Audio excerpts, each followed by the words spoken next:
चलो कोई टेंशन नहीं, लिखें।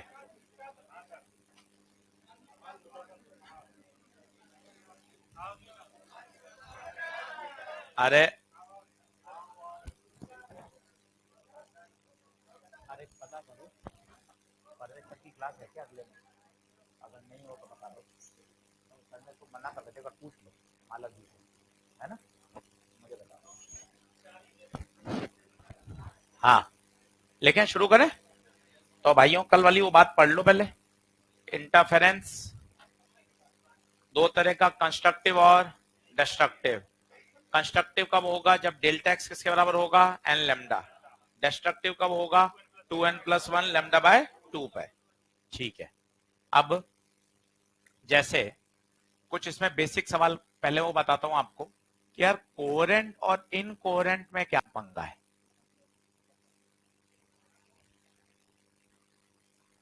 तो परिभाषा तो हमें पता है, पर इसमें न्यूमेरिकल कैसा आता है वो देखें। तो लिखिएगा coherent source and incoherent source.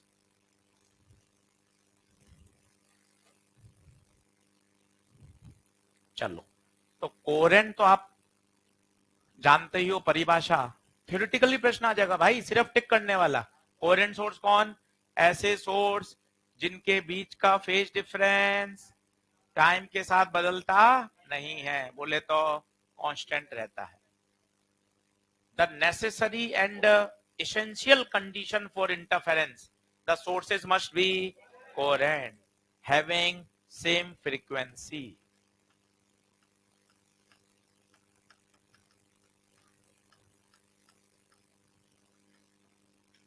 ये है।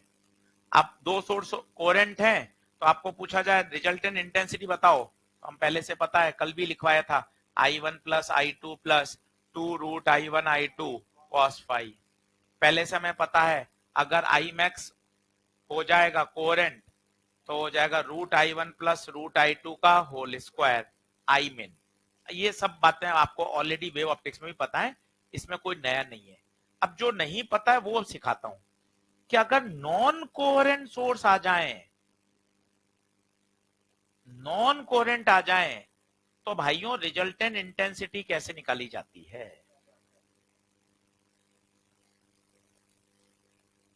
ये तो ऑलरेडी हम पढ़ चुके हैं, सवाल इसी पे मिलते भी हैं, पर एक क्वेश्चन ऐसा भी आया हुआ है कि अगर दो सोर्सेस नॉन कोहेरेंट हैं तो अब रिजल्टेंट इंटेंसिटी कैसे फाइंड की जाएगी।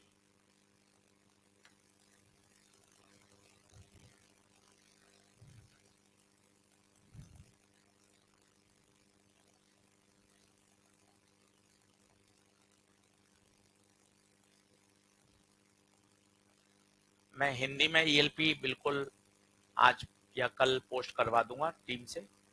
वेव ऑप्टिक्स की नहीं, क्या चल रहा है ये वाला टॉपिक, वेव थ्योरी, वेव की बिल्कुल हिंदी में ईएलपी तैयार है और बिल्कुल डलवा देंगे इसका। ठीक है, और बताइए कोई। इसके बाद इलास्टिसिटी फ्लूइड शुरू करेंगे, ये बात मैंने आपको बताई दी है। एसएचएम का एक लेक्चर अपलोड नहीं हो रहा है, मैंने बिल्कुल टीम को शिकायत कर दी है और रिमाइंड कर दिया है, वो उसको कर रहे हैं अपलोड, कि अभी थोड़ा सा उसमें टेक्निकल प्रॉब्लम आ रही है। जैसे ही होगा, काफी बच्चों की मेरे पास पर्सनल मैसेज आ चुका है और मैंने आगे फॉरवर्ड भी कर दिया है, बोल भी दिया है। तो एक 15वां या 16वां कोई लेक्चर है जो उसमें नहीं है अवेलेबल, बिल्कुल उसको कर देंगे। ठीक है, चलिए।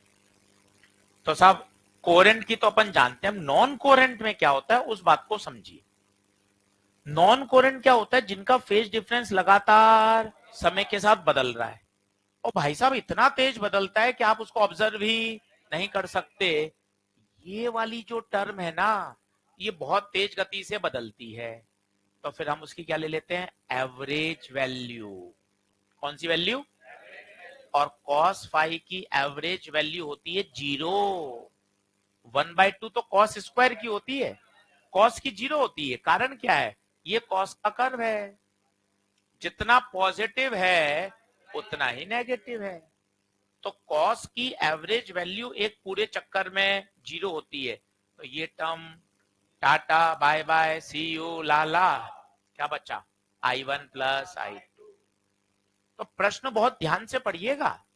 अगर कोहेरेंट है तो ये सूत्र मारिएगा, और वो कह दे दोनों सोर्स नॉन कोहेरेंट है तो सीधा आंसर है अगर सोर्सेस नॉन कोहेरेंट है तो net intensity I1 plus I2।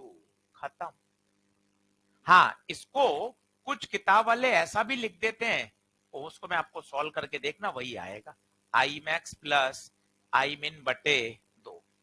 ये भी एक ही बात है, सॉल्व करके दिखा देता हूं ताकि आपको पता चल जाए एक ही बात है। तो ना दोनों बातों को डिस्टिंग्विश करो अच्छे से कि मुझे प्रश्न ये पढ़ना चाहिए सोर्सेस कैसे हैं। अगर सोर्सेस कोहेरेंट है तो रिजल्टेंट इंटेंसिटी निकालने का अंदाज अलग है, और इनकोहेरेंट है तो I1 प्लस I। इसको सॉल्व करके बताता हूं आपको। देखो आई मैक्स का फॉर्मूला बताओ, root I1 plus root I2 का होल स्क्वायर, खोल दो bracket, I1 plus I2 plus 2 root I1 root I2, I मिन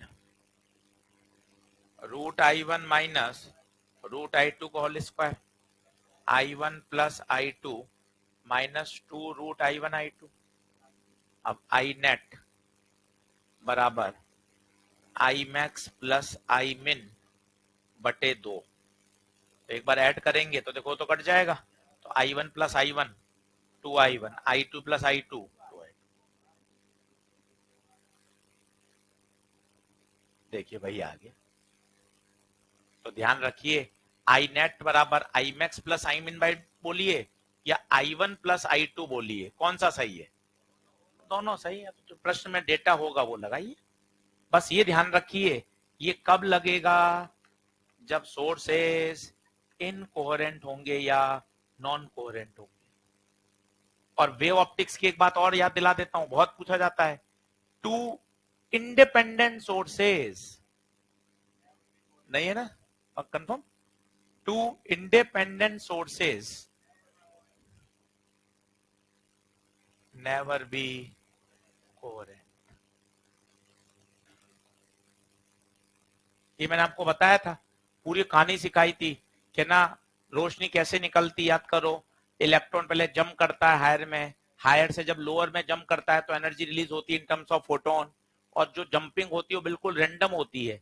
इसलिए दो बल्ब एक ही दुकान से लाए हैं, एक ही वॉट के हैं, एक ही कंपनी के हैं, दोनों उधार पर लेकर आए हैं, तो अभी ये कोहेरेंट नहीं है, कोहेरेंट हो ही नहीं सकते। तो दो independent sources never be coherent. तो आशीष सर फिर कोहेरेंट बनते कैसे हैं? वो यंग ने बनाए थे ना, एक सोर्स को स्प्लिट कर दिया कितने में, by division of wave front और बाय डिवीजन ऑफ एम्पलीट्यूड। दो तरीके से बन सकते हैं। क्या बात समझ में आ रही है? तो एक ये अच्छा पॉइंट है जो आपको याद होना चाहिए कि रिजल्टेंट इंटेंसिटी निकालने का तरीका। अब आते हैं रेशियो वाले सवाल, एक दो सवाल आप कर लीजिए, वैसे मैंने वहां भी कराए, यहां भी बता देता हूं रेशियो वाले सवाल कैसे आते हैं। लिखें,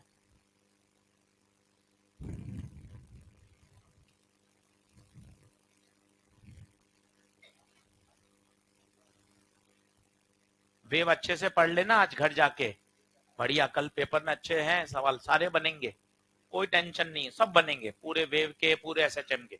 जो आपने पढ़ा है सटीक, बिल्कुल पेपर ऐसा है जो नीट लेवल का है, ना सरल है ना कठिन है, कुछ सीधे टिक करने वाले, कुछ सॉल्व करने वाले, कुछ सोचने वाले, बिल्कुल ऐसा बैलेंस पेपर दिया है। तो बढ़िया समझदारी से करिएगा।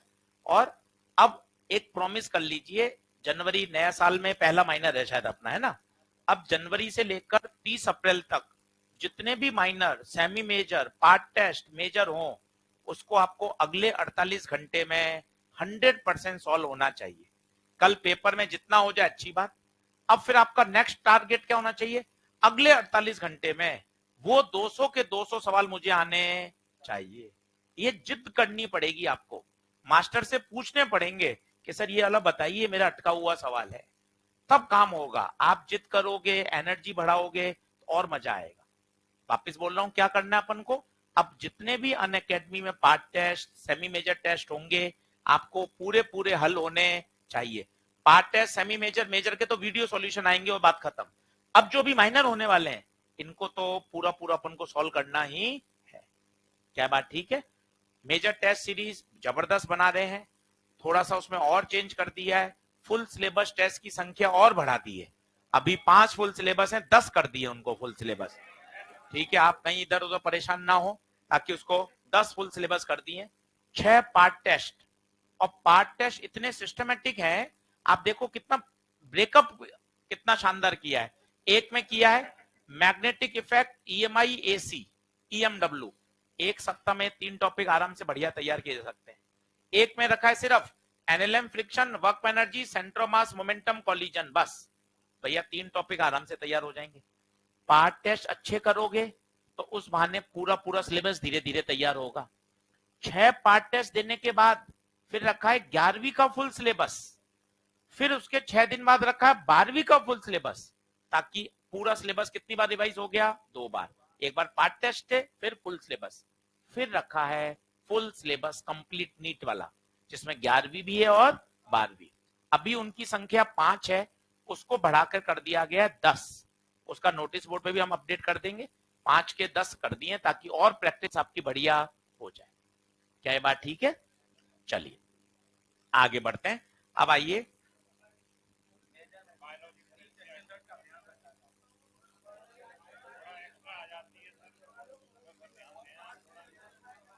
मैं बात कर लूंगा बिल्कुल।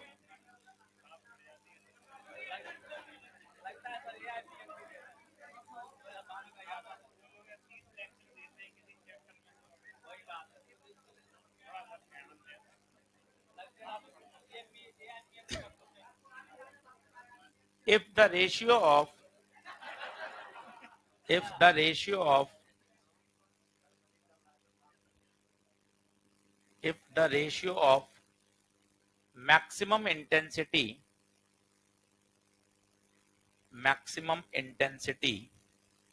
to the minimum intensity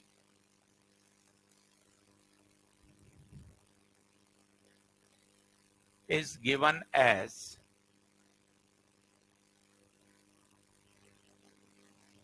board से देख लीजिए,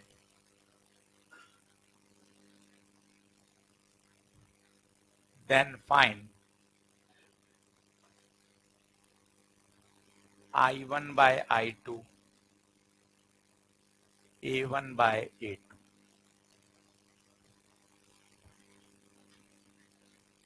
दूसरा, if ratio of amplitude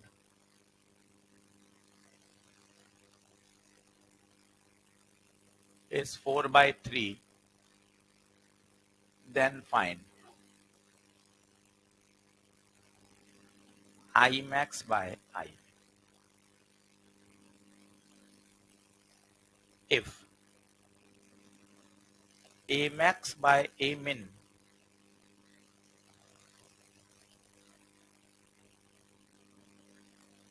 (7 by 3), then find I1 by।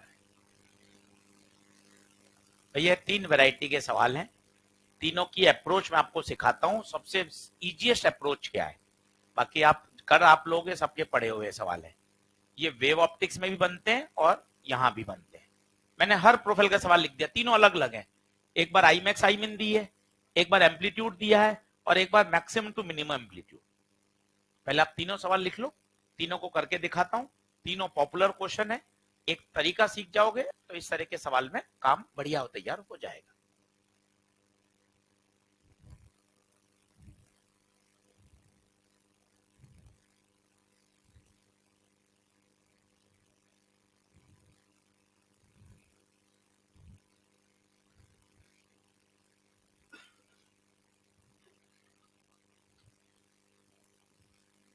चलो बोलना शुरू करूं भाई। देखिए, सबसे पहला सवाल लेता हूं।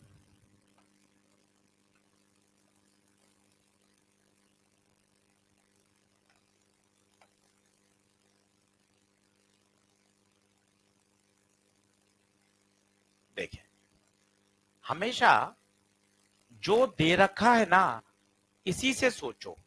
आई मैक्स दे रखा है तो आई ही सोचो, बाद में जाके अदला बदली कर लेंगे। ऐसा मैंने एक लाइन वहां भी बोला था, थिन लेंसेज इन कॉन्टेक्ट। अगर पावर दे रखी है तो पावर ही लगाओ, फोकल लेंथ दे रखी है तो फोकल लेंथ लगाओ, बाद में बदल लेना।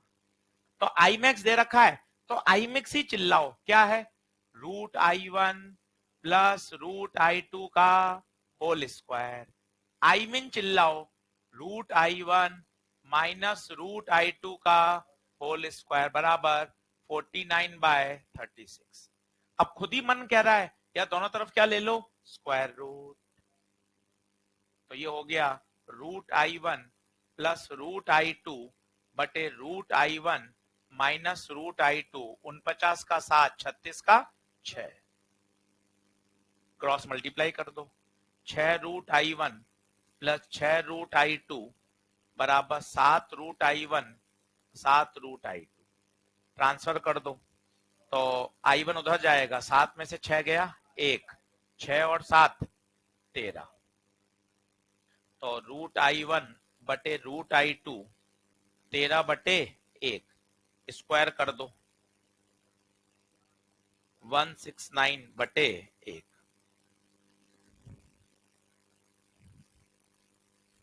सबसे आसान और बेसिक तरीका, हर सवाल में कोई शॉर्टकट और कोई जुगाड़ मत ढूंढा करो, क्योंकि इतने जुगाड़ याद ही नहीं आते, है ना। तो जितना बेसिक रहोगे ना, जितना फंडामेंटल सोचोगे, उतना दिमाग भी रिलैक्स रहता है। खामखा अपन सोचते हैं हर सवाल में मास्टर कोई ऐसे ट्रिक सिखा दे कि बस सवाल जल्दी हो जाए, ऐसा नहीं होता।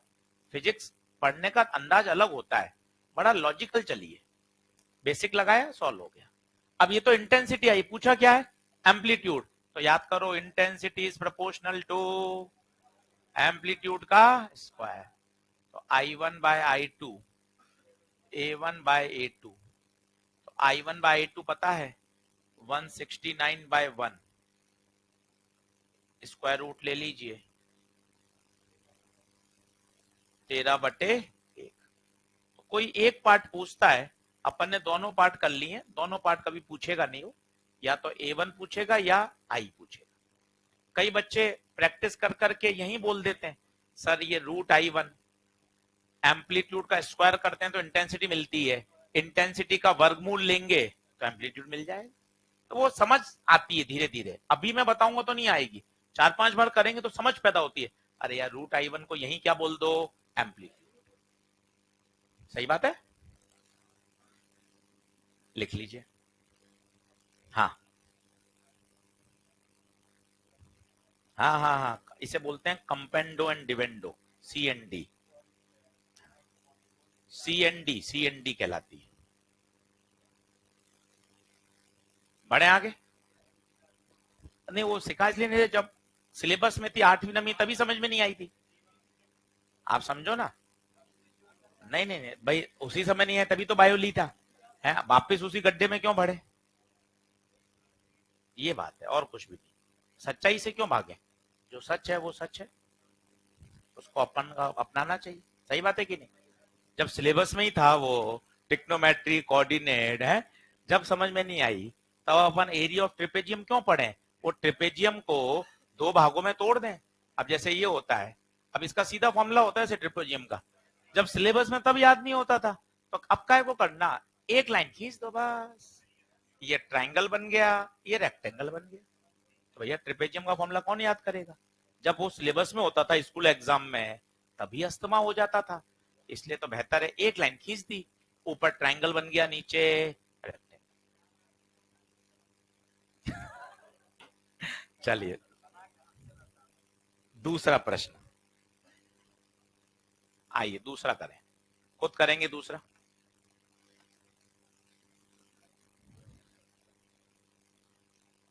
खुद करिए।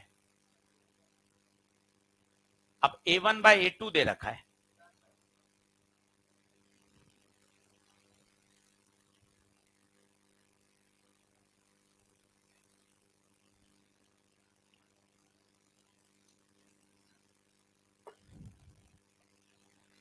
इसमें नहीं लगेगा।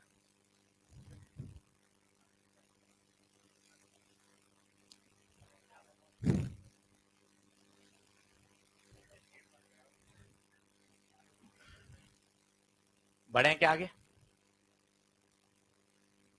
तो अब देखो, A1 4 A2 3 है। अब सीधा बता दीजिए, A1 कितना? 4, A2 कितना? 3।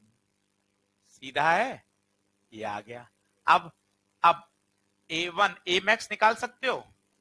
बताओ A मैक्स क्या होगा? 4 + 3। यार ये कल वाली बात फिर चालू हो गई इसमें। ये देखो, A1 + A2/A1 - A2। याद आया क्या कर रहा हूं? A मैक्स बटे A मिन। कितना आंसर आ गया बताइए? 7/। नहीं आई बात समझ में? वापिस देख लो। A1 कितना? 4, A2 कितना? 3। ठीक है सर। A मैक्स का फॉर्मूला बोलो। A1 + A2, 4 + 3 7, 4 - 3 1। ये मैक्स आ गया। अब मुझे चाहिए आई मैक्स। तो I is proportional to amplitude का स्क्वायर। तो ये हो गया आई मैक्स बटे आई मिन। तो 7 का स्क्वायर 49/। सही बात है क्या? बढ़े आगे। आसानी से सॉल्व हो रहा है, कहीं कोई दिक्कत ही नहीं है, परेशानी वाली बात नहीं। 1 मिनट में तसल्ली से सॉल्व होता है। मैं आपको रोज ये बात समझाऊंगा अगले 1 डेढ़ महीने तक। जो सवाल जल्दी सॉल्व हो रहे हैं उनको 5 सेकंड और दिया करो। समझो इस बात को। अपन डबल काटा कूटा में चले जाते हैं। आसान सवालों को तो बहुत तेज करते हैं ताकि वो गलत हो जाए, कठिन तो हो ही नहीं रहे। समझो ना, आप दो तरफ से मर जाते हैं ना अपन। जबकि होना क्या चाहिए, स्ट्रेटजी चेंज करो ना। जो आपसे तुरंत बन गया उसको 5 सेकंड और तसल्ली से देकर फाइनल लॉक कर दो कि अब इसकी तरफ तो वापस आना ही नहीं है। समझो इस बात को। तो जो चीज बन रही है उसको बार बार आपको दिमाग में सोच के जाना है कि जो चीज आसान है, 32 34 36 सवाल जो आपके बन गए, उसको एक बार 5 सेकंड और देके तुरंत उसी समय प्लस माइनस की कैलकुलेशन चेक करके फाइनल ओके करते जाओ, ताकि बाद में 10 12 15 सवाल बच जाएंगे जो अपन को सेकंड राउंड के लिए रखने हैं। बस। चलो तीसरा बता दो। तीसरा बता दो। अब बताओ, ए मैक्स 7 है, ए मिन 3 है। तो बताओ क्या होगा?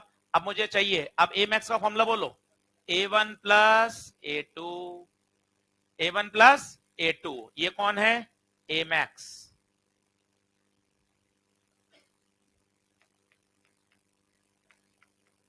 वो क्या स्लाइड फाइल अपलोड करने से हो जाता है क्या ऐसा? है? इसमें सेलेक्ट कहां किया अपन? तो उसी फाइल पर ही तो है। पता नहीं, लैग हो रहा है ज्यादा। कोई बात नहीं। ए मैक्स बता 7, ए मिन बताओ 3। ए मैक्स की जगह रख दिया A1 + A2, ए मिन की जगह रख दिया A1 - A2। क्रॉस मल्टीप्लाई कर लो, A1/A2 आ जाएगा। उसका स्क्वायर कर दोगे तो क्या आ जाएगा? I1/8। खुद करके देखो, यूं बड़ा सरल लगता है, खुद करके देख लो, ज्यादा बढ़िया है। खुद करके देख लो।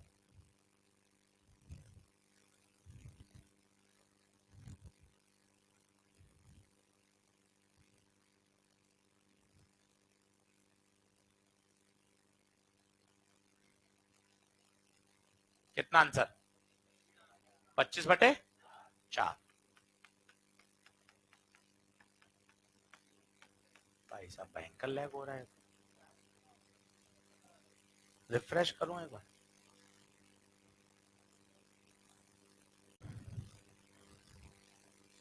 लिखें, ये वाला सवाल बड़ा कॉमन है।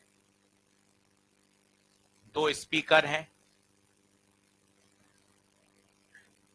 डायग्राम बना लीजिए। ये दूरी 3,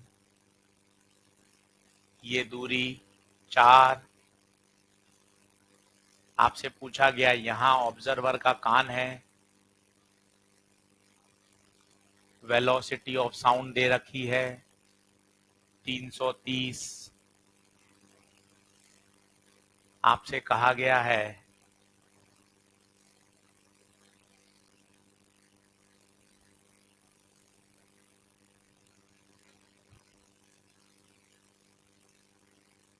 कौन कौन सी फ्रीक्वेंसी का मिनिमा सुनाई देगा? मिनिमा कौन कौन सी फ्रीक्वेंसी का होगा? तो पहले प्रश्न देखते ही ना, एक रोड मैप आ जाए तब पढ़ने का मजा होता है कि आप उसके प्रश्न के बारे में निबंध बोल सको। दो स्पीकर से वेव निकल रही हैं, बिंदु पी पर पहुंच रही हैं, एक का रास्ता छोटा है, एक का रास्ता बड़ा है, दोनों के बीच में क्या आएगा? Path difference.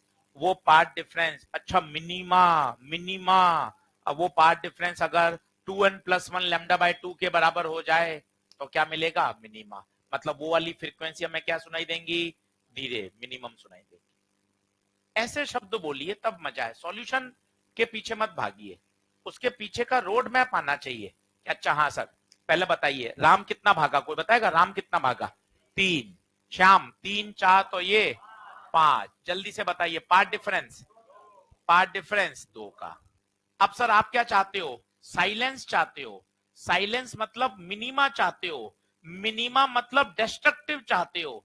ये तीनों पर्यायवाची हैं, ये तीनों पर्यायवाची हैं कि अगर आप साइलेंस चाहते हो, आप मिनिमा चाहते हो, आप डिस्ट्रक्टिव चाहते हो, तो ये डेल्टा एक्स को 2n+1 लैम्डा बाय 2 के बराबर होना पड़ेगा। बोले तो डेल्टा एक्स किसके बराबर हो जाएगा?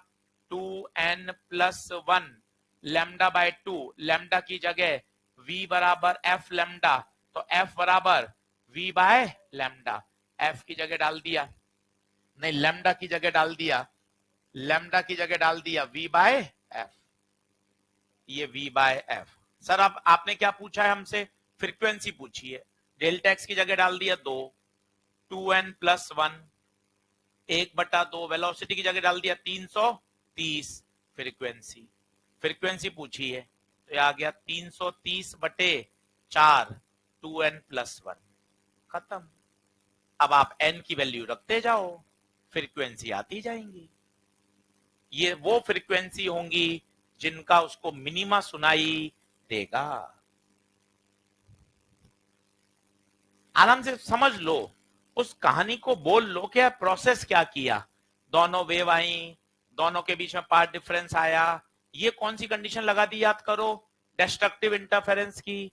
फिर मुझे फ्रीक्वेंसी चाहिए था, मैंने लैम्डा को हटा दिया, v बराबर एफ लैम्डा, तो लैम्डा बराबर v बाय एफ। खत्म, v डाल दिया। सेम सवाल को पूछने का अंदाज एक और सिखाता हूं, और फिर वहीं से रास्ते खोल दूंगा क्विंग्स ट्यूब के, कि क्विंग्स ट्यूब में क्या होता है वो भी सिखाता हूं फिर आपको।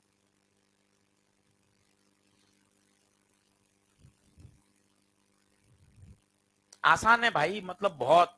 आप देखो ना, अपन ने उस दिन वेव पढ़ा, 30 मिनट में तो कितना सारा वेव रिवाइज कर लिया यार, और बिल्कुल सिस्टमेटिक, हर पॉइंट लिखते हुए। आप एक बार 1 घंटा, 1.5 घंटा, 2 घंटा लेके बैठ जाओ, सारे पॉइंट्स आप सिस्टमेटिक लिखते हो पूरा तैयार कर सकते हो। कितना बढ़िया अपन ने उसको समेटा था। जरा सा सिर्फ 24 मिनट में 9 या 10 पॉइंट लिखे थे उस दिन। कितने लिखे थे? 10 पॉइंट 9 लिख लिए थे, आप सोचो। उसके बाद सिर्फ क्या बचा था? ऑर्गन, पाइप और स्टेशनरी वेव बचा था, बाकी सब लिख लिया था अपन ने। तो बहुत आसान है। इसलिए तो एक बार दिमाग को बहुत मजबूत करो कि कर सकते हो तुम, मत परेशान हो। बस फॉर्मूले को रिवाइज करो, कॉन्सेप्ट को समझो, सवाल को 10 सवाल ही करो, और 10 सवाल के लिए उसके पीछे की कहानी बोलो कि हमने इसमें क्या अप्रोच लगा रहे हैं, तब मजा आएगा। अब ऐसा ही सवाल ये भी बनता है, ये भी तुमने देखा हुआ होगा। ये देखो,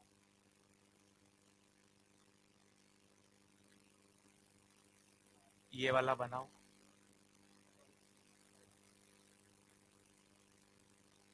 ये देखो।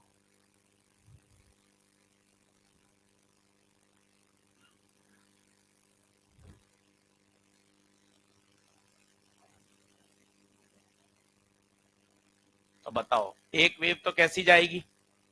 एक तो जाएगी सीधी, और एक वेव ऊपर से होके जाएगी। क्या दोनों बराबर चल रही हैं क्या? दोनों बराबर नहीं चल रही हैं। बताओ एक्स्ट्रा पाथ कितना आएगा? सोचना, सोचना, आराम से सोचना, कोई जल्दबाजी नहीं। यहाँ ऑब्जर्वर है, ये ऑब्जर्वर का कान है। इसको ऑब्जर्वर बोल दो, डिटेक्टर बोल दो, कुछ भी बोल दो। अब इन बातों को भी समझो क्या हो रहा है। अब पहली वेव देखना कितना चली, पहली ये चली, ये चली, ये चली, ठीक है। ये रास्ता और ये रास्ता तो दोनों का कॉमन है, तो ये तो घट के कैंसिल हो जाएगा। तो इसका कितना चला ये वाला बताओ। ये चला पाई आर, पहले का पाई आर। दूसरे का बताना ईमानदारी से। ये चला, ये चला, ऐसे चला, ऐसे चला, ये और ये तो कैंसिल है, ये और ये कैंसिल है, तो ये एक्स्ट्रा कितना है, ये वाला 2r, तो पाई आर माइनस कैंसिल हो गया, खत्म। सर पाई क्यों बढ़ा है, पाई की वैल्यू 3.14 होती है भाई, वो 2 है, तो पाई आर माइनस 2r होगा, हो गया। पार्ट डिफरेंस ही तो चाहिए, पार्ट डिफरेंस आते ही एक ही उदाहरण, राम 10 श्याम 15, पार्ट डिफरेंस 5। अलग अलग अंदाज से पूछ सकता है बस वो, यहां भी तो वही है। ये रास्ता कॉमन होगा, ये रास्ता कॉमन होगा, ऊपर वाले का रास्ता पाई आर, सीधे का रास्ता 2r। कई बच्चे ऐसे नहीं करते, 11वीं क्लास वाले बच्चों को पढ़ाना होता है, वो छोटे होते हैं, उनको ऐसा सिखाते हैं एल एल। तो देख भाई, वेव नंबर 1 का रास्ता एल, ऊपर से गए पाई आर प्लस एल, बेल्ट हाँ है, हाँ सर। 2 का ये बता एल प्लस ये वाला 2r, फिर बोलते देखिए इसका डायमीटर है ना, 2r प्लस एल, और फिर घटा देते हैं, घटा देते हैं, ये घटेगा तो एल एल कट जाएगा, तो पाई आर माइनस, बात वही। ये रास्ता और ये रास्ता तो कॉमन ही है ना, वो तो वैसे ही दोनों में सब्ट्रैक्ट होना ही है। अब आपको क्या चाहिए, आप चाहते हो कि ऑब्जर्वर मैक्सिमा सुने, कौन कौन सी फ्रीक्वेंसी सुने मैक्सिमा की, तो आप इस डेल्टा एक्स को चुपचाप एन लेमडा कर दो। ऐसे आपको मजे आने चाहिए कि अरे सर ये तो बहुत ही मतलब कहीं दिक्कत ही नहीं है, तो मैं चलते फिरते ही सॉल्व कर लूंगा। Delta x n lambda, delta x pi r minus 2r। पर मैं सर सवाल, सरल सवाल में भी ऐसा कुछ घुमाता हूं गोटी कि सर मजा आ जाते हैं मुझे खुद को ही। वो तो सर मेरी काबिलियत है, आप वो मत बोला करो मुझे। हाँ,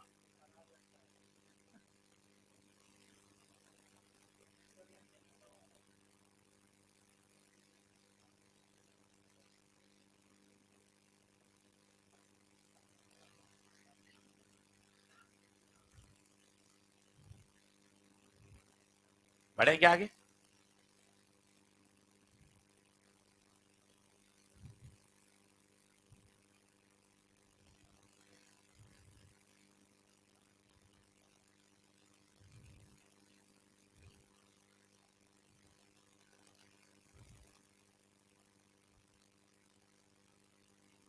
अलग से कोई जुगाड़ नहीं है, सेम वही है, सारा सारा खेल कंस्ट्रक्टिव और destructive. Path difference n lambda, path difference 2n+1 lambda by 2। एक और देख लीजिए, करूं नेक्स्ट, करूं क्या। तीसरा जो हमने आपको वेव ऑप्टिक्स में सिखाया था, एक बार यहां और कर लीजिए। ये दो सोर्स हैं S1 और S2,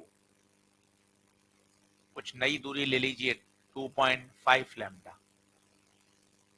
अब बताइए कितने मैक्सिमा कितने मिनिमा।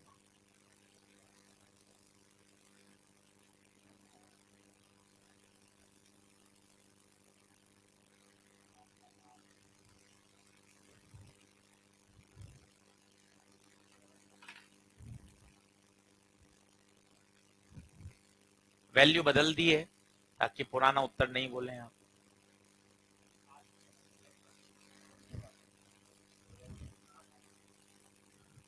लिखें फटाफट।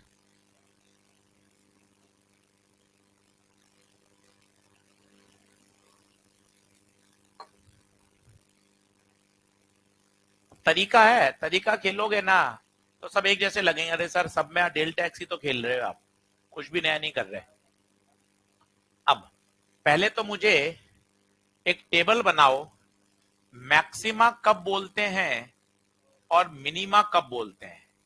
तो डेल्टा एक्स होता है एन लैम्डा, एन की वैल्यू 0 1 2 3, तो delta x 0 lambda 2 lambda 3 lambda 4 lambda, ये सब मैक्सिमा है। मिनिमा की बात करो तो डेल्टा एक्स बराबर 2n प्लस 1 लैम्डा बाय 2, तो delta x lambda by 2, 3 lambda by 2, 5 lambda by 2 and so on.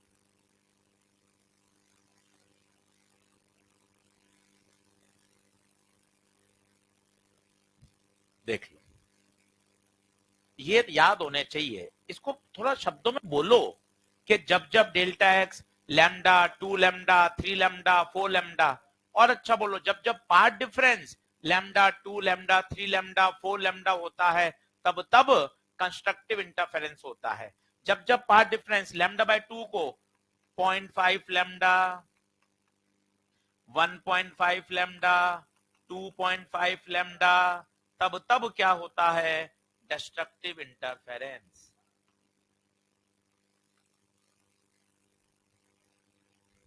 इस बात को सोचिए, पहली बात तो ये अपन को बेसिक याद होना चाहिए। अब चलो, अब बोर्ड पे देखना, बढ़िया मस्त बिंदास मजा आ जाएगा। इस बिंदु पर आओ, S1 से वेव आई, ये S2 से वेव आई, बताओ ज्यादा रास्ता कौन चला, S1 या S2? S1 कितना ज्यादा? 2 पर, ये तो कॉमन है ना भाई, तो S1 से कितना ज्यादा? 2.5 लैम्डा, 2.5 लैम्डा। यहां बताओ, यहां S1 और S2 बराबर 0 0। अब सोचो, ये 0 है और ये 2.5 है, तो क्या क्या संभव रहा होगा? एक आया होगा 0.5, एक आया होगा लैम्डा, एक आया होगा 1.5 लैम्डा, एक आया होगा 2 लैम्डा और फिर 2.5 लैम्डा। सारी संभावना सोचो ना, वहां 0 और यहाँ 2.5 है, तो 0 के बाद आधा, 1, 1.5, 2, 2.5। क्यों सर ऐसा क्यों सोच रहे हो? क्योंकि देखो 1, 1.5, 2, 2.5 सब अल्टरनेट बनते। अब यहां बताओ, यहां कितना? 0, फिर 0.5, फिर 1, फिर 1.5, फिर 2, 2.5 हो गया। यहां बताओ 0.5, 1, 1.5, 2, 2.5, 2, 1.5, 1, 0.5, 0 हो गए। ये पॉइंट में दे दिया इसलिए सवाल बड़ा हो गया, और अगर मैं उसको लैम्डा 2 लैम्डा देता ना, ऐसे सीधा हो जाता जल्दी। अब आप गिन लो, मैक्सिमा गिनना है, मैक्सिमा। ये रे भैया मैक्सिमा देखना, लैम्डा 2 लैम्डा 3 लैम्डा पे गोले मारना, लैम्डा पर 2 lambda yes, lambda yes, 0 yes, lambda 2 lambda 2 lambda, lambda 0, lambda 2 lambda. गिन लो, 1 2 3 4 5 6 7 8 9 10, 10 क्या बनेंगे? Maximum, 10 maximum.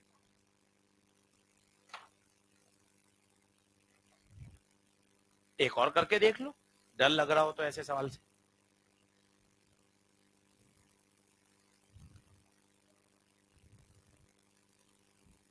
सबसे पॉपुलर सवाल है, 3 स्टैंडर्ड सवाल हैं, इससे आपको बात समझ में आ जाती है कि अरे अपन को तो पार्ट डिफरेंस खेलना है भैया, कैसा भी सवाल ले, पार्ट डिफरेंस आना चाहिए ना। ना ऑब्जर्व तो वो आता है स्क्रीन जब इनफाइनाइट वाली होती है, इसमें तो पूरे ऑब्जर्व होंगे ना, ये तो पूरे होंगे 100%। करूं अगला, करूं? जल्दी आओ, ठीक है। कल थोड़ा परेशान लग रहा था, सही।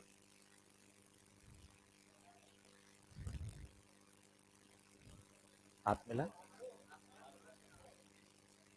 परेशान नहीं हो, सही है, खुश रहा कर, हाँ। चल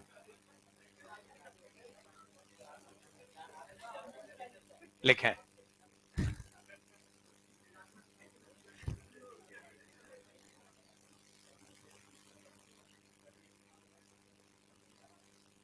चलो अब बताना भाई, number of maxima and minima formed on the circular screen.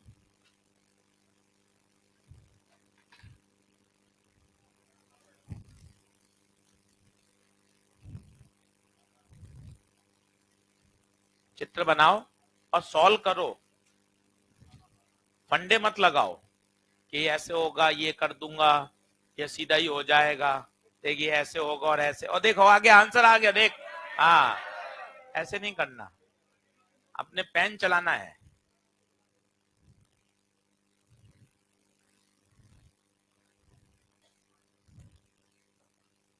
Calculate number of maxima formed on the circular detector.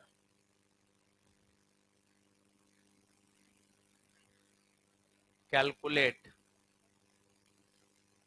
number of maxima formed on circular screen।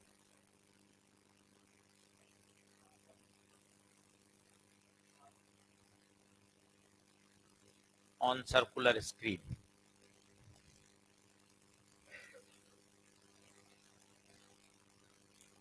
अब सोचो खुद, यहां S2 से वेव पहुंची, S1 से पहुंची, कितना पाथ डिफरेंस, 2 लैम्डा। यहां 0, यहां 2 लैम्डा, यहां 0। अब यहां पॉइंटों में काहे को सोच रहे हो, जब वो आपसे कह रहा है मैक्सिमा, तो मैक्सिमा तो क्या चाहिए, लैम्डा, 2 लैम्डा, 3 लैम्डा, 4 लैम्डा, बस 2 लैम्डा है तो यहां 1 लैम्डा होगा बस, बाकी 0 आ गया। फिर यहां लैम्डा होगा, फिर यहां लैम्डा हो। तो आशीष सर पॉइंटों में क्यों नहीं सोच रहे, भाई मैक्स मिनिमा पूछा ही नहीं है, गिन लो, 1 2 3 4 5 6 7 8, 8 मैक्सिमा।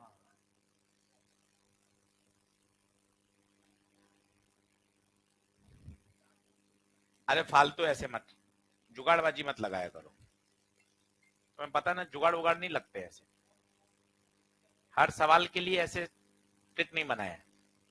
बढ़े आगे, अगला लिखिए क्विंक्स ट्यूब।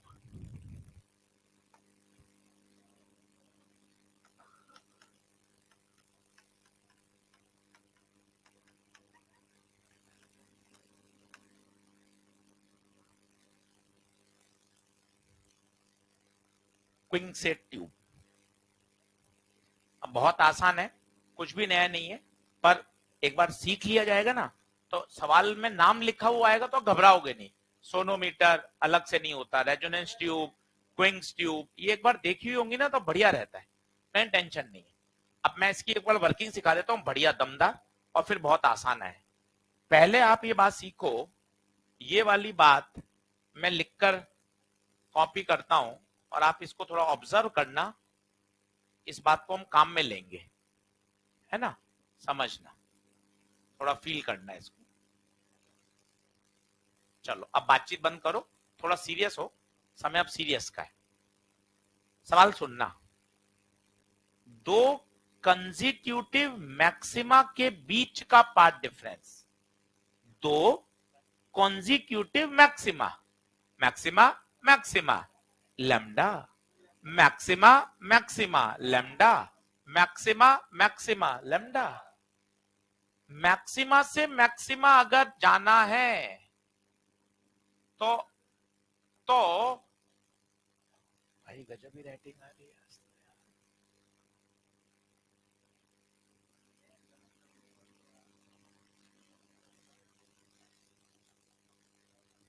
उल्टे हाथे से ज्यादा सुंदर आती है यार।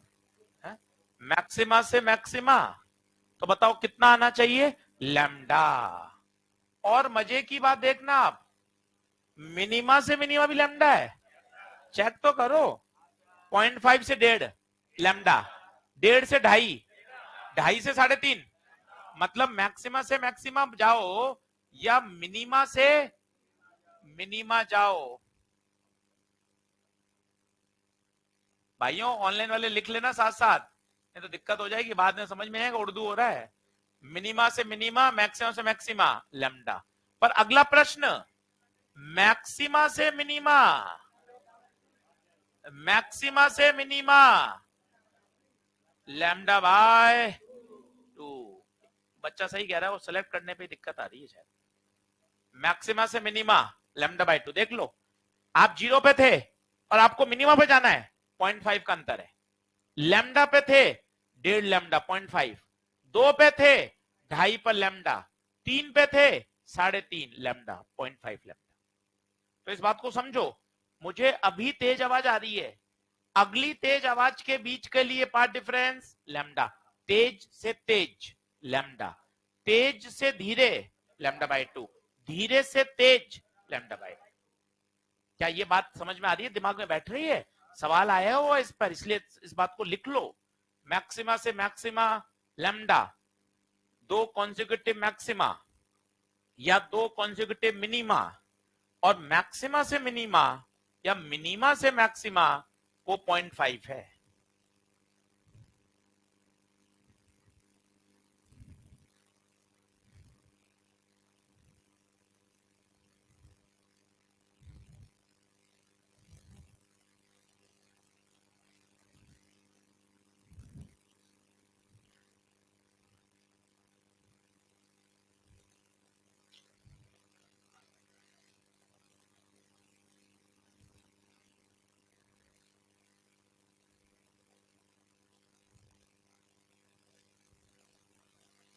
आठ दिन बाद याद दिला देना एक बार, वेव पूरा वापिस 2 घंटे बैठा के पढ़ाऊंगा रात को, एग्जैक्ट 8 दिन बाद याद दिला देना, जब बीट खत्म हो जाए उसके एग्जैक्ट 8 दिन बाद, क्यों पूरा बैठकर प्यार से पहली बात से लेकर आखिरी बात तक पूरा सिस्टमेटिक एक बार वापस एक बार और समेट देंगे इसको, तो क्या होगा, अपना एसएचएम वेव का डर परमानेंट हट जाएगा। सही है। थर्मल भी कराऊंगा, कोई टेंशन नहीं भाई, मना नहीं है, सब सब कराऊंगा, कोई चिंता मत करो।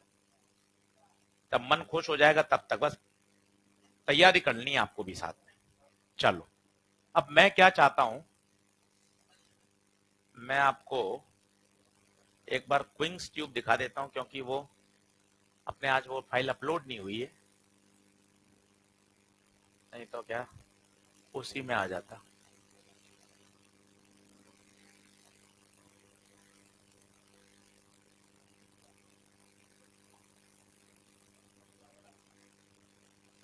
दिख ही रहा है वैसे तो आपको, मुझे एक सरल डायग्राम चाहिए। ये देखिए, देखो, अब यहां से आप समझ लीजिए, फिर आप चित्र बना लीजिएगा, बहुत आसान है। ये क्विंग्स ट्यूब का सेटअप है, यहां पे हमने लगाया है स्पीकर या कोई सोर्स, यहां कान लगा दिया, आउटपुट मतलब डिटेक्टर ऑब्जर्वर।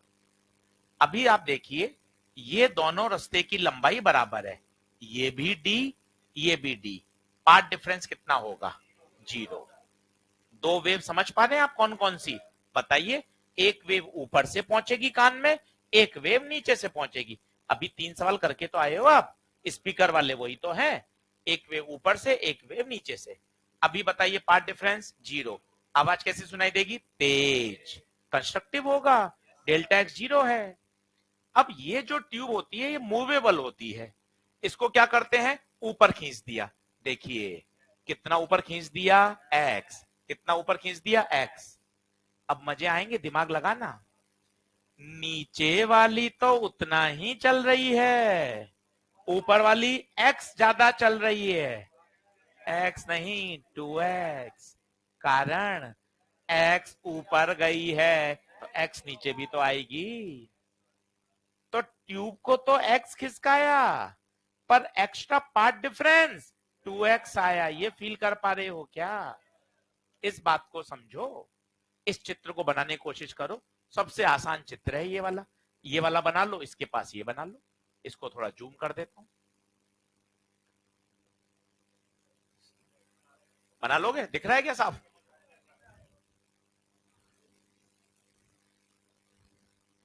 चलो बनाओ, जल्दी बनाओ, बना लो। है कुछ नहीं, अभी पाथ डिफरेंस आ गया 2x। अब आपको चाहिए मैक्सिमा से मैक्सिमा, तो पता ये 2x किसके बराबर करोगे आप? मैक्सिमा से मैक्सिमा, मैक्सिमा से मैक्सिमा लैम्डा। मैं चाहता हूं अभी तेज आई, अब धीरे आए, लैम्डा बाय 2। तो क्विंग्स ट्यूब आशीष सर करता क्या है? क्विंग्स ट्यूब साउंड वेव का इंटरफेरेंस को डेमोस्ट्रेट कर रहा है कि देखो तुम्हारे कान में कभी आवाज तेज आ रही है, कभी धीरे आ रही है, ट्यूब को तुम ऊपर नीचे कर रहे हो, आवाज का धीरे तेज होना इस बात को सिद्ध कर रहा है कि साउंड वेव्स का क्या हो रहा है? इंटरफेरेंस। सर आवाज तेज आना क्या बताता है? आवाज तेज आना बताता है कंस्ट्रक्टिव, आवाज का धीरे आना destructive. Interference is a superposition of two waves in which energy is redistributed. Where energy जहां बढ़ रही है वो कंस्ट्रक्टिव है, जहां कम हो रही है वो डिस्ट्रक्टिव है। इनिशियल केस में बताइए पाथ डिफरेंस कितना? 0। ऑनलाइन से वालों से पूछ लो, भैया दिख रहा है क्या? देखो वीडियो वाला डायग्राम दिख रहा है वाला, देख लीजिएगा।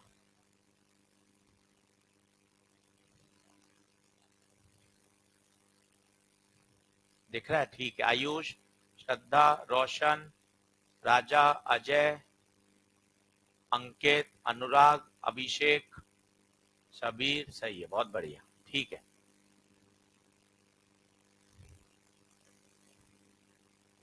हाँ जी, बोल लूं, शुरू करूं? चित्र बन गए क्या? ट्यूब कितनी खींची? x। किसी को हवा लगी? x खींचने पर 2x क्यों आ गया?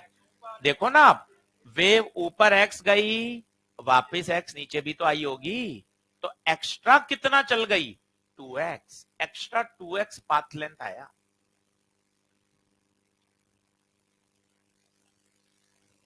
ले वापस आ जाऊं कैप पर, देख लो चित्र बन गया हो तो चित्र बना लो फटाफट। क्विंस ट्यूब का सवाल आ जाएगा तो बढ़िया साहब, तुरंत आपको याद आना चाहिए क्या? x खिसकाने पर कितना आता है? 2x। x खिसकाने पर कितना आता है? 2x। तो लिखना, लेट ट्यूब को x डिस्प्लेस किया, ट्यूब को x डिस्प्लेस किया, तो बताओ पाथ डिफरेंस कितना पैदा हुआ? 2x। इस बात में हाँ है तो बताओ 2x क्यों आया? क्योंकि x खींचेंगे तो x ऊपर आना और x वापस नीचे आना। अब वो कहे यार मुझे तो मैक्सिमा से मैक्सिमा ही चाहिए, तो भैया इस 2x को किसके बराबर कर दो? लैम्डा के बराबर। वो कहेगा मैक्सिमा से मिनिमा चाहिए, इस 2x को किसके बराबर कर दो? लैम्डा बाय 2 के। और v बराबर f लैम्डा। बस इन सारी बातों से प्रश्न हल हो जाएगा। इतना ही है क्विंस ट्यूब। क्या काम में आता है वो लिख लो। दिस एक्सपेरिमेंट इज यूज्ड, क्योंकि इस बार क्या एक्सपेरिमेंट की बातें हो रही हैं तो पक्के सवाल तो आएगा ही। पहले से रेजोनेंस ट्यूब पे आता था, सोनोमीटर पे आता था, पर चूंकि अब एक्सपेरिमेंट है तो उसको दिखाना भी है भैया। 2 सवाल resonance tube, sonometer, screw gauge इन पर आए हैं। लिखो, this experiment is used to calculate velocity of sound in gaseous medium या एयर, जो भी आप लिखना चाहो।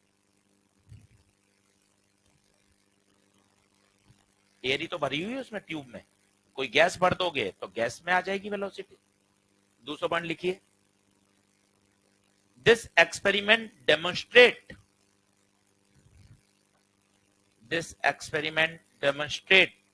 interference of sound waves, interference of sound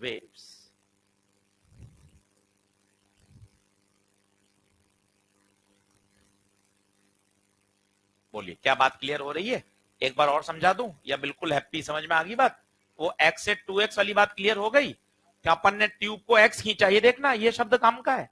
वो कहेगा ट्यूब को 10 सेंटीमीटर खिसकाया, पर अपन को 20 लेके करना पड़ेगा, ये 2x। और 2x को लैम्डा क्यों किया? ये ओके, मैक्सिमा से मैक्सिमा, मैक्सिमा से मिनिमा, और कभी कभार ये लगाना पड़े तो रटा हुआ है v बराबर F lambda.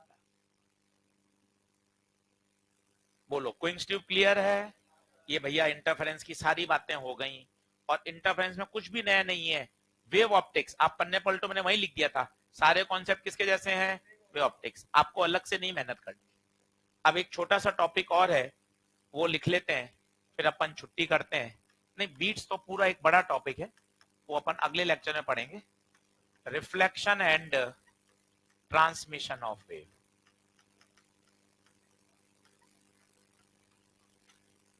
Reflection and transmission of wave. अब इसके बाद बीट्स बचेगा बस। बीट्स अच्छा टॉपिक है, आराम से 1.5 घंटा पढ़ेंगे। फॉर्मूला गणित तो 15-20 मिनट की है, सवाल करेंगे खूब सारे, फिर ये फाइनल हो जाएगा। डॉपलर इफेक्ट हट गया है तो उसको अपन चर्चा नहीं कर रहे हैं। जेई मेन से भी हट गया है, अनाउंस हो चुका है अच्छी तरीके से, तो उसका सवाल आएगा भी नहीं। सही बात, अब नहीं देगा, लिखे डालिए।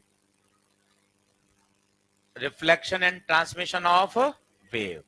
अब क्या होता है, मैंने वैसे तो आपको उस दिन ये एक सिमुलेशन वो दिखाया था प्रैक्टिकल। होता क्या है मैं आपको बता देता हूं। जैसे ये रस्सी है, ये किसी मोटी रस्सी से जुड़ी हुई है। अब आप सीख लेना, वैसे इसके फॉर्मूले पे कभी आया नहीं है, पर ठीक है, सीख लोगे तो बढ़िया ही बात है। ये पतली रस्सी और ये मोटी रस्सी, ये वेव आ रही है V1 से। ठीक है, थोड़ा सुनना दमदार है, इक्वेशन लिखना सीखेंगे। ये पतली रस्सी और ये मोटी रस्सी है, ये जॉइंट है। ठीक है साहब, क्या होगा बताइए? जैसे यहां डिस्टरबेंस आएगा, क्या होगा? डिस्टरबेंस से टकराएगा, टकरा के कुछ हिस्सा तो आगे चला जाएगा, ये चला गया आगे, इसे क्या बोलते हैं बताइए? ट्रांसमिटेड। और कुछ एनर्जी टकरा के क्या जाएगी? वापस आ जाएगी, ये टकरा के वापस आ गई, ये देखिए। इसे क्या बोलते हैं? Reflected wave. इसे क्या बोलते हैं? Transmitted wave. अब इनके एम्पलीट्यूड हैं, अगर आप चाहें तो याद कर लीजिए। अपने ऑल इंडिया पीएमटी में, नीट में कभी नहीं आया, एम्स में इसके सवाल आए हुए हैं, इसलिए आपको किताबों में, मॉड्यूल में, कॉन्सेप्ट बिल्डर में दिख जाते हैं। ये है एम्पलीट्यूड ऑफ इंसिडेंट वेव। ये बताइए क्या है? Amplitude of transmitted. ये है एम्पलीट्यूड ऑफ रिफ्लेक्टेड। ये जो वेलोसिटी है इस मीडियम में है V1 और इस मीडियम में है V2। चित्र बना लीजिए, क्या क्या समझ में आया वो बताइए, और फिर इसको अपन सॉल्व करते हैं। जो फॉर्मूला है वो आपको सीधा याद होना चाहिए।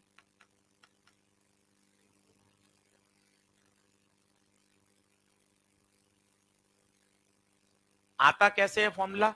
सीधा प्रिंसिपल ऑफ सुपरपोजिशन लगाना पड़ता है। प्रिंसिपल ऑफ सुपरपोजिशन को सॉल्व करते हैं, उससे ये फॉर्मूला डिराइव होता है। एटी, एटी क्या है? Amplitude of the transmitted wave.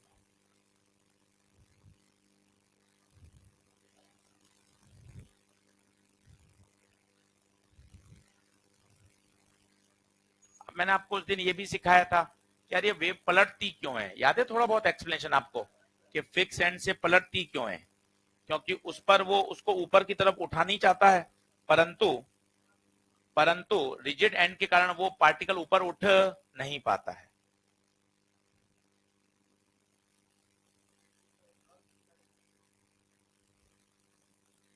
कुछ एब्जॉर्ब भी करेगा, बिल्कुल। तो मीडियम डिस्पर्सिव नहीं है, मीडियम डिस्पर्सिव नहीं है। डिस्पर्सिव का मतलब किसी भी तरह की एनर्जी का लॉस नहीं हो रहा, लॉसी मीडियम नहीं है, लॉसी मीडियम नहीं है।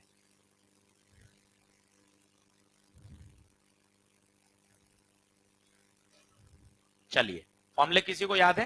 ट्रांसमिटेड रिफ्लेक्ट, कोई बच्चा है, कोई बालक जिसको याद हो 80 AR के? नहीं है किसी को याद? ना ना ना, वो तो इक्वेशन के नहीं,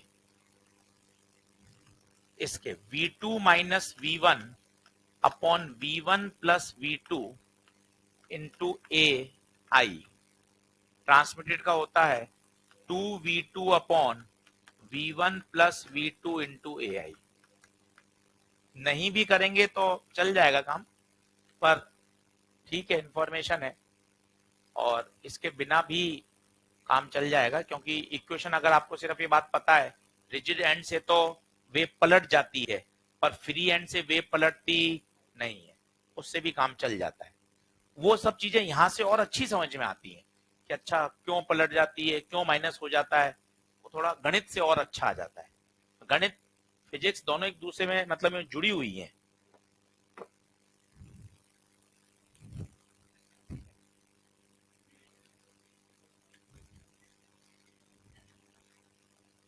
अब एक सवाल मैं पढ़ा रहा था अभी, तो एक बच्चे ने पूछा कि सर ये V1 है तो टकरा के भी V1 से ही लौटेगी क्या, या कुछ कम हो जाएगी?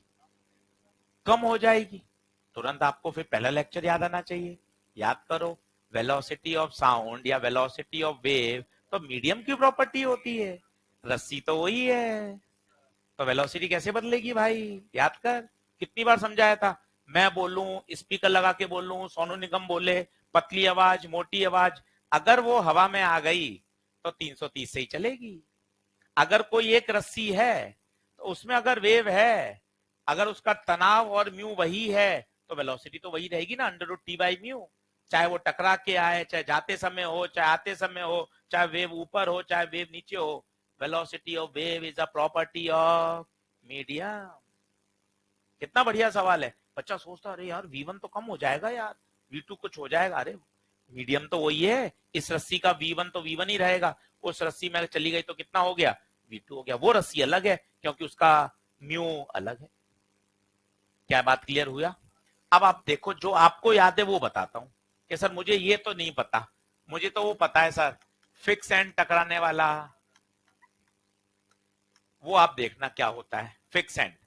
सभी लोग बोर्ड पे देखना, ये दीवार, ये आई साहब इंसिडेंट पल्स, बाद में लिखना, पहले समझ लो, ये इंसिडेंट पल्स। सभी लोग बोर्ड पे देखो, ये इंसिडेंट पल्स, माना इसकी वेलोसिटी है V1, किससे टकराई? रिजिड एंड से, रिजिड एंड दीवार, दीवार से टकराई। दीवार की मास डेंसिटी बताओ, दीवार की मास डेंसिटी क्या इन्फिनिटी की तरफ भागेगी क्या? दीवार का मास डिफाइंड ही कहां है? अनंत है, अनंत। सोचिए, वेलोसिटी कितनी हो जाएगी, under root T by mu, mu अनंत है तो वेलोसिटी टेंड्स टू 0। अब मजा आएगा, रिफ्लेक्टेड का एम्पलीट्यूड बताना, फॉर्मूला देखो, पन्ना पलटो, 2V2 upon V1 plus V2 into AI, खुद बताओ, ट्रांसमिटेड का, सॉरी ट्रांसमिटेड का, ट्रांसमिटेड का V2 टेंड्स टू 0, देखो ट्रांसमिटेड 0, देखो ट्रांसमिटेड खत्म हो गया।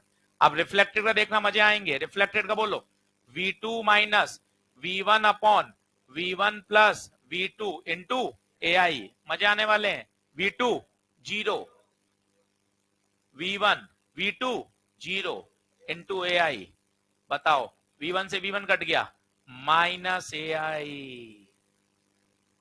माइनस AI, माइनस AI का मतलब वेव पलट गई, वेव पलट गई। ये देखिए, ये टकराने के बाद बताइए कितने का फेज, कितने का फेज, पाई का फेज। ये छोटा सवाल, ये छोटा सवाल, फिक्स एंड से टकराने के बाद फेज डिफरेंस पाई, आप इतना समझ लोगे, इतना अपना ऑब्जेक्टिव परीक्षा में काम चल जाएगा।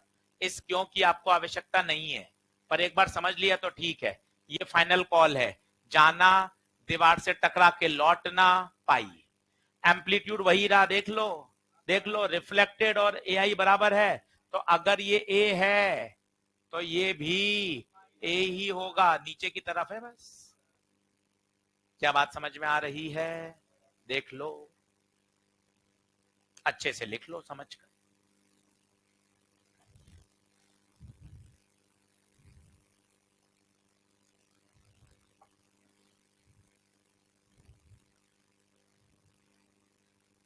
गणित की आवश्यकता नहीं है, चाहो तो लिख लो, और सीधा लिखना है तो सीधा लिख लो।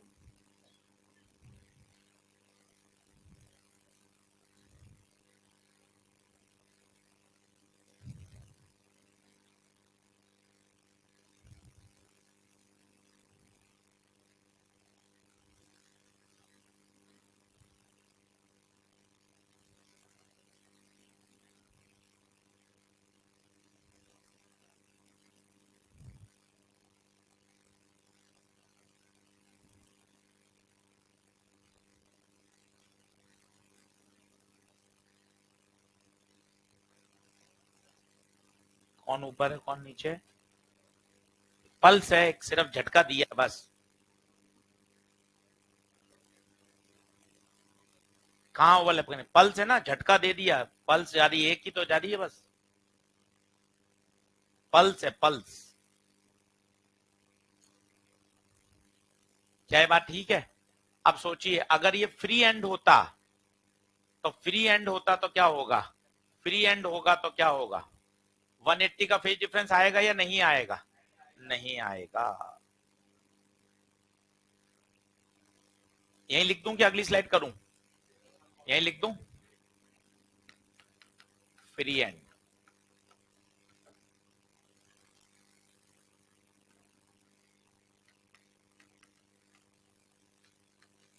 है नहीं सवाल इस पे कोई? पहले ऑब्जेक्टिव एम्स में आए हुए हैं।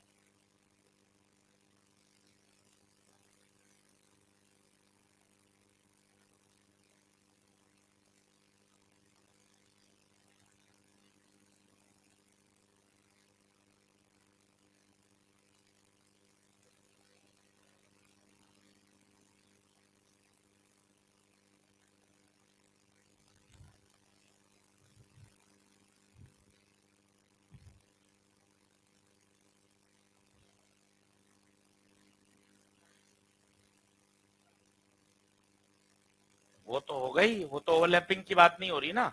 ये तो आपने एक झटका दे दिया बस, एक झटका दिया और वही टकरा के वापस आ गया। अगर आप वेव ट्रेन दोगे तो वेव ट्रेन जाएगी भी और वापस भी आएगी, तो उनके बीच में ओवरलैप होगा। और अगर आपने बीच में इसको यहाँ पॉइंट भी बांध दिया तो आपस में स्टेशनरी वेव बनने लग जाएंगे।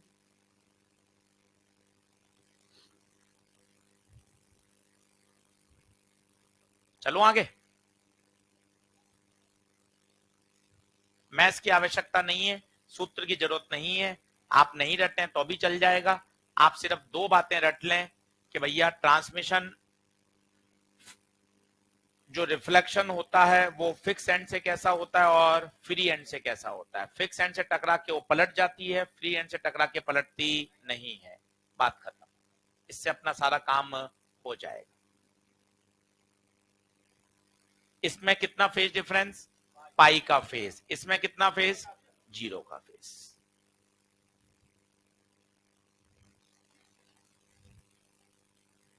बढ़े क्या आगे? पन्ने पलट लो, पहला लेक्चर खोल लो। अब सिर्फ बीट्स बचा है, बाकी पूरा अपन ने साउंड पढ़ लिया।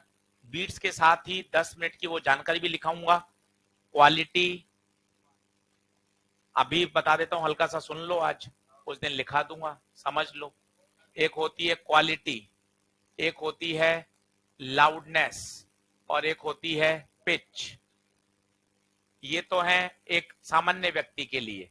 फिजिक्स में पिच का मतलब होता है फ्रीक्वेंसी, लाउडनेस का मतलब होता है इंटेंसिटी, और क्वालिटी का मतलब होता है वेव फॉर्म। इको तो क्या होता है? वेव का टकरा के वापस लौटना, वापस सुनना, वो इको कहलाता है। अब पिच क्या है? पिच मैंने आपको उस दिन भी समझा दिया था। पिच मेल वॉइस और फीमेल वॉइस, पिच का संबंध किससे है? फ्रीक्वेंसी से। भारी आवाज भारी मेल वॉइस होती है, पतली आवाज फीमेल वॉइस होती है। पतली मोटी आवाज पिच कहलाती है। लाउडनेस, लाउडनेस मतलब तीव्रता, कितनी तेज सुनाई दे रही है। कहते हैं ना प्रदूषण, शोर, साउंड पॉल्यूशन बहुत ज्यादा हो रहा है, बहुत ज्यादा हो रहा है, मतलब जो लाउडनेस है, तीव्रता है, वो काफी ज्यादा है। स्पीकर शादी में, म्यूजिक में बहुत तेज स्पीकर बज रहे हैं, तो वहां क्या ज्यादा है? लाउडनेस ज्यादा है। लाउडनेस के लिए हमारे बड़े लोगों ने एक स्केल बना दी, जिसे कहते हैं डेसिबल स्केल, और उन्होंने एक फॉर्मूला बना दिया लॉगरिथम पे, L बराबर 10 log 10 I upon I not. ये एक स्टैंडर्ड फॉर्मूला है, इसे कहते हैं लॉगरिथम स्केल। क्या कहलाता है? Logarithm. I not is what? I not है थ्रेशोल्ड, जो हम सबसे छोटे से छोटा सुन सकते हैं, 10 की घात -12, 10 की घात -12। आई क्या है? इंटेंसिटी। क्योंकि इंटेंसिटी आप बोलोगे ना तो थोड़ा सा मामला सामान्य बच्चे के लिए थोड़ा सा कठिन है। हम ऐसा बोल देते हैं शोर 10 डेसिबल का हो रहा है, 5 डेसिबल का हो रहा है, 50 डेसिबल का शोर बढ़ गया, तो समझना थोड़ा सा क्या हो जाता है? आसान हो जाता है। जैसे वो नहीं बोलते, आपने कभी सुना है वो AQI हवा का जो इंडेक्स होता है, तो एक सरल एक लेवल है, अरे यार 150 हो गया, 500 पहुंच गया दिल्ली में, अरे यार वायु प्रदूषण बहुत बढ़ गया है। तो एक सामान्य व्यक्ति जल्दी समझ पाए तो उसके लिए हमने क्या बना दिया? एक डेसिबल स्केल। अब दो को मान लो, जब इंटेंसिटी I1 है, जब इंटेंसिटी I1 है, माना उस समय लाउडनेस है L1, और जब इंटेंसिटी कितनी हो गई? I2, तो उस समय लाउडनेस कितनी हो गई? L2। घटा दीजिए, एक फॉर्मूला आ जाएगा जो आपको याद है, L2 minus L1 10 log 10 I2 bye I1। ये सबसे ज्यादा काम आता है लाउडनेस लेवल, बाकी कोई फॉर्मूला नहीं है। वेव फॉर्म में क्या है? दो सोर्स, एक पियानो बज रहा है, एक गिटार बज रहा है, दोनों की फ्रीक्वेंसी सेम है, दोनों की लाउडनेस भी सेम है, उसके बाद भी आपके कान पहचान सकते हैं सर ये पियानो की आवाज है और ये गिटार की आवाज है। कारण क्या है? जो साउंड पैदा हो रही है उसकी जो वेव है वो दोनों सोर्स की अलग अलग है। इसलिए कहा जाता है गिटार पियानो दोनों सेम फ्रीक्वेंसी से साउंड वेव पैदा कर रहे हैं, दोनों की इंटेंसिटी भी सेम है। फिर हम कैसे आइडेंटिफाई कर लेते हैं? तो हम उनको आइडेंटिफाई करते हैं on the basis of quality, on the basis of wave form.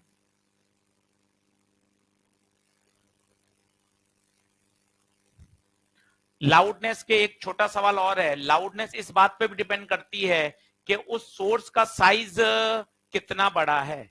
जितना बड़ा उसका साइज होगा लाउडनेस उसकी उतनी ही ज्यादा होगी। तो अपने किताबों में मॉड्यूल में सवाल होता है कि मंदिर के जो घंटियां होती हैं जो बड़े बड़े साइज के क्यों बनाई जाती हैं? तो कारण क्या बताइए? जितना घंटे का साइज बड़ा होगा, बैल की साइज जितनी बड़ी होगी उतनी उसकी जो लाउडनेस होगी वो ज्यादा होगी, ज्यादा दूर तक आवाज जाएगी। तो लाउडनेस किस बात पर निर्भर करती है? Shape of the size of the source. उस सोर्स का साइज जितना बड़ा साइज होगा उतनी लाउडनेस उसकी क्या होगी? ज्यादा होगी। तो ये सारी बातें हैं इस पर। पिच पर कोई सूत्र नहीं है, सिर्फ ये आपको याद रखना है फ्रीक्वेंसी से संबंध। लाउडनेस का संबंध किससे है? इंटेंसिटी। चिल्लाना, चिल्ला रहे हैं, स्पीकर लगा दिया, क्या बढ़ गया? एम्पलीफाई हो गई ना आवाज, एम्पलीफाई तो हुई। अभी मेरी आवाज ऐसे भी फटी हुई है, ऐसे भी फटी हुई, मधुर कहाँ है? स्पीकर लगा के मधुर थोड़ी ना हुई आवाज, सिर्फ आवाज क्या हो गई है? तेज हो गई है, एम्पलीफाई हो गई है, लाउडर हो गई है। आवाज तो अभी भी फट रही है, ऐसे भी फट रही है, धीरे बोलूंगा तो भी इतनी फटी हुई आएगी, है ना? आवाज मधुरता है ही नहीं तो क्या करोगे आप? तो पर सिर्फ क्या हो रही है? आवाज एम्पलीफाई हो गई, लाउडनेस क्या हो गई है? बढ़ गई, इंटेंसिटी, तीव्रता। क्या बात क्लियर है? लिख लीजिए सारा।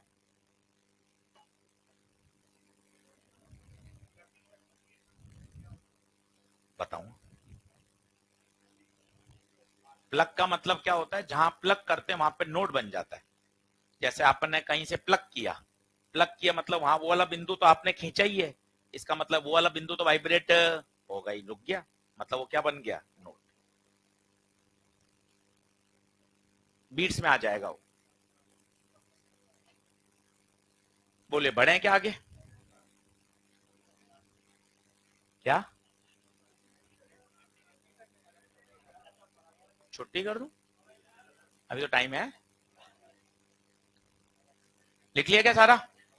जल्दी लिख लो फटाफट। ये वाला असर्शन रीजन में सवाल आया हुआ है। Guitar and piano having same frequency, having same intensity, फिर भी आप उसकी आवाज को डिस्टिंग्विश कर सकते हैं। आंसर है yes. Reason on the basis of waveform, on the basis of quality. Waveform देख तो नहीं सकते हैं, साउंड वेव को देख पा रहा है क्या? कैसी बात कर रहा है? ना ना, सिर्फ यही रीजन, यही on the basis of waveform.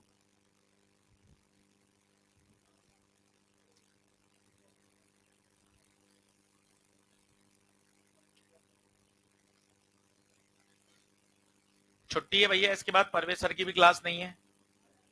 Test की तैयारी करनी है घर जाकर। कल पेपर है आपका सुबह 9 बजे। 9 से 12 है, 2 से 5 है। घर जाके एक बार बढ़िया वेव की तैयारी कर लीजिए। सभी की छुट्टी है। अब अपन को मिलेंगे नेक्स्ट क्लास में, और नेक्स्ट क्लास में पढ़ेंगे बीट्स। बीट्स को अच्छे से समझ के पूरा कर देंगे। चलिए, धन्यवाद। क्या वेव का रिवीजन करा दूं मैं? अभी तो करा है, तो वापस जाइए। कराऊंगा 7-8 दिन बाद, अभी तो ताजा ताजा। घर पे पढ़ना जाके खुद, पेपर में ही दिया हूं जाकर तेरा।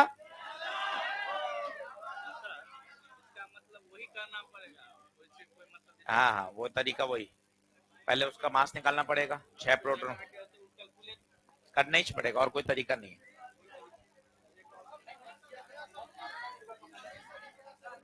क्या? परवेज सर का क्लास नहीं है तो अभी समझ, अनाउंसमेंट तो समझ नहीं आया। गजब, तो मेरे से गले मिलाकर रोज गिर जाएगा।